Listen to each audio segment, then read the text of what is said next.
сангийн хаамд бас цуг ажиллаж байсан. Одоо энэ хүн бол санхүүгийн чиглэлээр маш сайн мэрэгсэн юм төрийн албан агч. Дээрээс нь эдийн засгийн хөгжлийн яванд бас ажиллаж байсан макро. За тэгээд санхүүгийн зах зээлийн асуудлыг сайн мэддэг юм мэрэгчлэн хүн нэр дэвшүүлж байгаад би бол маш их одоо тааламжтай хүлээж авч байна. Тэгээд төсвийнхаа бодлогыг мэддэг. Тэгээд санхүүгийн зах зээлээ ойлгодог, мөнгөний бодлого макрогоо бас харж чаддаг ийм хүн Монгол банкнд ажиллах бол засгийн газартайгаа бас ойлгоцоод явахд маш нэмэртэй байдаг. За 3 зүйл байна. Нэг нь болохоор Монгол банкны үүрэг юу юм бэ гэдэг тэгэхээр Монгол банкны үүрэг гэдэг бол инфляц биш шүү, ганц бас ханш байдаг. Төгрөгийн доктортой байдал гэдэг бол ардталтаа хамгийн чухал юм бол ханшаа доктортой барих юм асуудал байдаг. Тэрний ардтал бол нөөц байдаг. Тэгэхээр Монгол банкны ерөнхийлөгч гэдэг хүн бол маш муухай аштай хүн байх хэрэгтэй. Дээрээс нь нөөцөө тэрвэрэд байж идэг хүн байх хэрэгтэй байдаг. Нөөцөө хувьд юу байдаг вэ гэхээр алт чухал шүү. Тэ нөгөө зарим эдийн засгчд болохоор алт үнэтэй болчиход байна. Алтаа зар гэдэг тэр буруу шүү.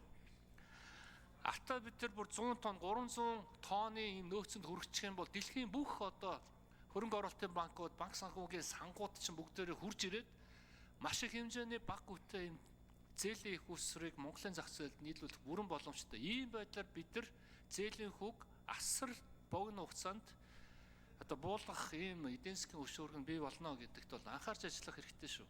Нэг. Хоёрдугаарт нь бол энэ мөнгөний бодлого гэдэг бол төсвийн бодлогын тохируулагч болоод явж идэг.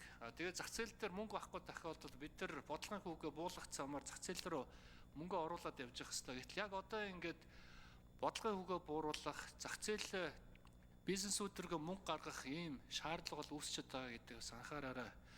Тэгээд төсөв бол нэг жилээр батлагддаг бол мөнгөний бодлого гэдэг бол улирлын шин чанартайгаар тохируулагчийн үүрэг гүйцэтгэж явдаг шүү.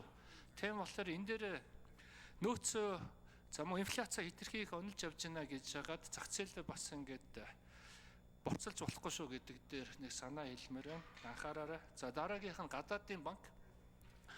Гадны банк наашаага оруулж ирэхэд маш нээлттэй хандах ёстой. Тэгээ манай наран цогт нэр дэвшигч бол энэ дээр бас нээлттэй хандж байгаа гэж ойлгож байгаа. Гадныхан орж ирэхэд манай зах зээл дээр их юм бүтээгдэхүүн хэрэгтэй, төслүүд хэрэгтэй байдаг шүү. Bankable юм төслүүд.